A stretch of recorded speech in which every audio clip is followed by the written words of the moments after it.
Bonjour à tous et bienvenue sur les news IA de la semaine. Cette semaine, il y a eu beaucoup de nouvelles très intéressantes sur l'écosystème startup. C'est plutôt en dernière partie de vidéo. Et avant, je voulais vous parler de notre relation que l'on a avec l'IA, les interactions qu'on peut avoir qui sont de plus en plus vocales. Au sommaire, on va parler de l'app desktop ChatGPT qui est maintenant disponible, de notre relation avec l'IA, les interactions qu'on peut avoir, de Character.ai qui rend accro les ados, également de nouvelles intéressantes de Mistral pour terminer sur les nouvelles de l'écosystème startup et les levées de fonds. Ça y est, depuis ce week-end, l'app desktop ChatGPT est maintenant disponible sur Mac. Alors pas encore sur Windows et ça devrait l'être d'après les rumeurs autour de novembre. Et du coup, qu'est-ce qui change vraiment? En fait, pas grand-chose. Ce qui est possible de faire sur l'app, c'est bien sûr des enregistrements vocaux plutôt que d'écrire directement notre demande. Avec un simple raccourci, par exemple, de commande espace, on peut ouvrir l'application et faire une demande. Mais on peut surtout lancer en fait une conversation vocale avec ChatGPT pour échanger, brainstormer sur des idées ou lui demander des conseils. Alors, ce qui change beaucoup sur l'application, c'est la manière dont on interagit avec l'outil. Puisque au lieu de faire des requêtes écrites comme on peut le faire sur l'interface web, là, on peut à la fois s'enregistrer et faire une demande audio, mais également échanger vocalement avec un agent vocal.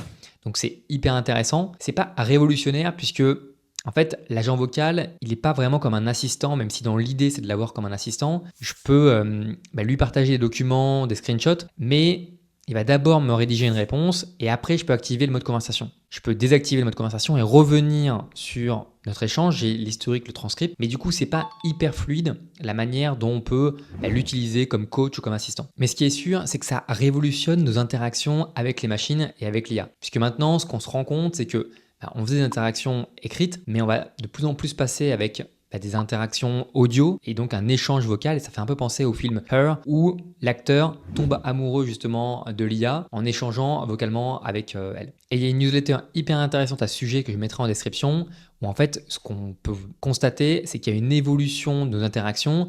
Avec Internet, il y avait des interactions qui étaient créées du coup d'humain à humain, par exemple sur les chats, ça restait de humain à humain et maintenant on passe dans une autre ère avec humain à machine et donc à l'IA. Et ce qui est intéressant, c'est que la newsletter, elle aborde un petit peu le futur et quel est l'impact concret pour nous, puisque forcément, en fait, avoir tendance à avoir de moins en moins de personnes en physique, d'interagir également moins avec des humains, également par écrit, et de plutôt favoriser un échange avec l'IA et la machine. Et ce qui est clair, c'est qu'il va y avoir une accélération de ce phénomène, puisqu'il y a de plus en plus d'outils qui vont être équipés d'agents conversationnels, comme peut être ChatGPT. Tout comme il y a eu l'essor des réseaux sociaux avec Facebook, WhatsApp, et du coup notre réflexe d'échanger directement par messagerie, par écrit, on va rentrer sûrement dans une nouvelle ère de la communication avec des échanges qui se font avec l'IA, avec la machine. Pourquoi pas des interactions d'ailleurs IA avec IA, comme la démo a pu être faite pendant le Spring l'update Spring de OpenAI. Et donc, une chose est sûre, c'est que comme Internet, il va y avoir de nouvelles entreprises qui vont émerger de ce phénomène, de ce changement, de cette évolution que l'on a sur nos interactions. Et l'IA est en train de changer profondément la manière dont on est en train de communiquer. C'est un sujet super intéressant, donc si vous souhaitez creuser, n'hésitez pas à cliquer dans la description sur le lien que je mettrai qui pointe vers la newsletter. Et dans cette logique, il y a forcément beaucoup d'ados qui se tournent vers les chatbots IA. Et il y a ce graphique qui est assez intéressant qui montre les interactions et les interactions que les ados peuvent avoir avec des humains et la baisse qu'il y a au fur et à mesure des décennies. Et les ados se tournent forcément vers des outils comme Character.ai qui explosent actuellement sur le marché, où ils peuvent se confier, échanger, avoir des retours, en fait sans être jugés. Donc il y a vraiment certains chatbots qui fonctionnent extrêmement bien, comme un peu le chatbot sur la psychologie, où les enfants vont avoir des retours sans aucun jugement. Alors forcément, ces outils ont aussi fait naître des polémiques à ce sujet, puisqu'il y a un peu des formes de dépendance de certains ados qui peuvent passer jusqu'à 12 heures par jour avec les chatbots, qui échangent du coup régulièrement et que ça devient presque une habitude.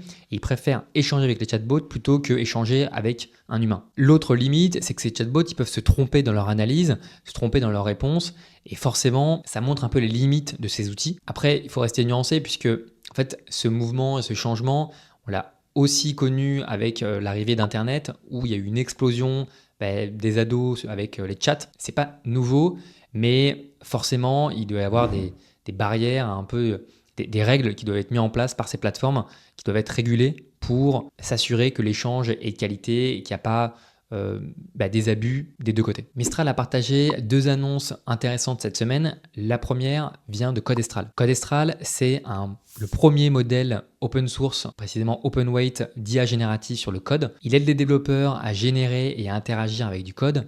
Et en fait, un modèle open weight, c'est que le fait que toutes les données pour pré-entraîner le modèle et aussi après pour donc le fine-tuner, l'améliorer sur les tâches spécifiques, en fait, ils sont open source, donc ils sont en libre accès, ce qui fait que le modèle, il est très transparent dans les données qui ont été injectées pour l'entraîner. Et donc, il y a une forte flexibilité, une personnalisation possible pour n'importe quel développeur qui souhaite utiliser son modèle dans certains cas précis. On n'a pas du tout une boîte noire et c'est ce qui fait en fait la force de Mistral. Et justement, la deuxième annonce de Mistral, elle porte sur le fait de pouvoir continuer d'assurer des modèles open source tout en ayant et en trouvant un modèle économique viable. Juste avant de parler de ce deuxième point, je voulais apporter quelques précisions sur le modèle. Il est disponible dans 80 langages de programmation et plus de 22 milliards de paramètres. Il y a quelques benchmarks qui sont sortis qui comparent le modèle sur des tâches donc en Python ou SQL. Vous pouvez voir ce graphique, assez intéressant, et ça montre la performance de ce modèle et à la fois aussi la rapidité de résultats. L'autre nouvelle qui concerne Mistral, c'est la création d'une licence de non-production pour continuer de pouvoir proposer des modèles open source. Donc, c'est-à-dire que c'est une licence qui permet en fait à tous d'utiliser le modèle, et notamment des personnes dans la recherche, de utiliser, fine-tuner le modèle sur certaines tâches. Mais dès qu'il y a une utilisation commerciale, l'idée c'est que Mistral soit rémunéré sur l'utilisation de son modèle. Et en fait, cette annonce, elle n'est pas là au hasard. Pour rappel, la startup est en train de lever de nouveaux fonds et elle souhaite et elle se cherche sur un modèle économique open source qui n'est pas forcément facile à trouver. Donc, elle veut s'assurer à la fois un équilibre entre continuer de proposer des modèles open source et en même temps rechercher un aspect de viabilité sur son modèle économique. Et dans ce contexte, ils ont par exemple officialisé un partenariat avec l'entreprise Harvey qui accompagne en fait dans le droit des avocats, des juristes. Ce qui est intéressant, c'est que Harvey a utilisé déjà ChatGPT pour apporter des solutions aux avocats, à leurs clients, donc avocats, juristes. Et d'ailleurs, il y a un case study qui est présenté sur le site d'OpenAI. Et ici, Mistral vient apporter une solution, donc grâce à des modèles open source, de transparence, de sécurité, de sécurisation des données, et va pouvoir, du coup, Harvey va pouvoir apporter une solution supplémentaire d'IA sur des sujets sensibles auprès de leurs clients. Donc, c'est assez intéressant puisque l'entreprise est passée d'une solution, donc OpenAI, ChatGPT assez opaque, vers une solution de Mistral en open source où elle a vraiment le contrôle total sur le modèle utilisé. Et pour aborder cette dernière partie sur l'écosystème startup, cette semaine, le fonds VC A16Z a partagé une thèse sur les agents vocaux IA. J'avais fait moi-même un test avec un outil qui s'appelle Vapi qui permet de créer des agents vocaux IA. Je vous mets le lien juste ici, vous pouvez du coup voir la démo concrète de comment on peut utiliser un agent vocal IA. Mais donc je mets également aussi le lien de cette thèse directement en description. Mais je vais revenir sur les points importants. Ce qui est clair, c'est que l'IA permet de réinventer l'expérience d'appel téléphonique entre des entreprises et des consommateurs. En fait, l'enjeu pour les entreprises, il est énorme puisqu'il permet une réduction très forte des coûts et en même temps une réallocation des ressources. Pour vous présenter le marché, il y a différentes possibilités de créer un agent vocal. Soit vous optez pour des outils spécialisés qui vont se concentrer sur certaines parties de la création d'un agent vocal.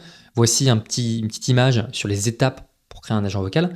Ou il y a aussi des outils clés en main qui permettent de créer un agent vocal vraiment de A à Z. Et ce qui est intéressant, c'est que le fonds présente en fait l'approche B2B, qui est selon lui une des approches les plus intéressantes, les plus prometteuses pour les startups, avec des conseils sur le fait de plutôt verticaliser l'approche, c'est-à-dire par exemple se concentrer sur les médecins ou les avocats, puisque chaque verticale a ses spécificités, ses contraintes, ses challenges, donc il faut relever.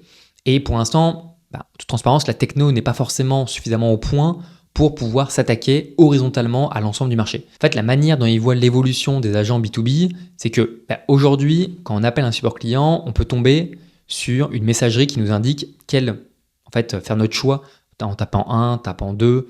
C'est un modèle assez connu on va de plus en plus se tourner avec l'utilisation de l'IA en arbre de décision qui va nous indiquer et nous poser des questions pour trouver notre réponse. Le but ultime, c'est d'être vraiment sur un agent conversationnel avec qui on peut interagir, où le temps de latence est relativement faible et il y a un vrai échange comme on pourrait le faire avec un humain. Ça, c'est l'évolution un peu théorique, mais en réalité, aujourd'hui, on n'est pas déjà dans ce stade conversationnel aussi fluide. Donc, forcément ça va prendre quelques temps, mais ça c'est l'approche B2B qui va vraiment exploser. Après, le marché B2C est assez peu exploré, c'est leur retour, même s'il y a beaucoup d'usages très intéressants. Les premiers usages qu'ils voient, c'est en fait sur de la thérapie ou du coaching, des services en tant que B2C qu'on ne peut pas forcément se payer. Et vraiment, il va y avoir une démocratisation et une possibilité à n'importe quel consommateur de pouvoir avoir du coaching très facilement. Alors, à ce niveau, les challenges sont au niveau de la latence, la rapidité des interactions, le ton et aussi, en fait, surtout même les émotions que va avoir l'agent conversationnel pour rendre en fait l'interaction plus humaine. Et maintenant, pour passer un petit peu sur les côtés levée de fonds, une grosse annonce qui est la levée de fonds de la startup H, donc une startup française à plus de 220 millions de dollars. Et l'objectif de la startup, c'est de développer des modèles IA de nouvelle génération et capables de réaliser des tâches en fait plus complexes, avec vraiment un objectif long terme de créer vraiment une intelligence artificielle générale, une AGI. Grosse ambition de cette entreprise. Et l'autre information intéressante, ça concerne série B de XAI avec une série assez énorme de 6 milliards de dollars. Il y a une grosse évolution pour cette startup qui date seulement de juillet 2023. Il y a eu déjà le premier modèle Grok qui était disponible en novembre. Il y a eu des versions améliorées avec Grok 1.5 avec une fenêtre de contexte plus large. Et en fait, l'entreprise a réussi ensuite à développer Grok 1.5 V qui permet de la génération d'images. Donc, c'est quand même une entreprise qui réussit à sortir des modèles régulièrement. Et donc, il y a une valorisation forcément très importante.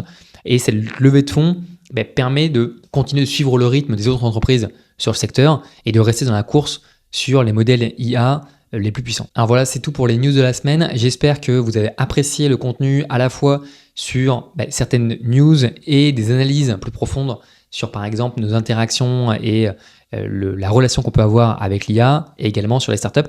N'hésitez pas à me dire ce que vous pensez de ce format en commentaire et à mettre un like ou à vous abonner. Ça m'aide forcément énormément. Merci à tous et à très bientôt.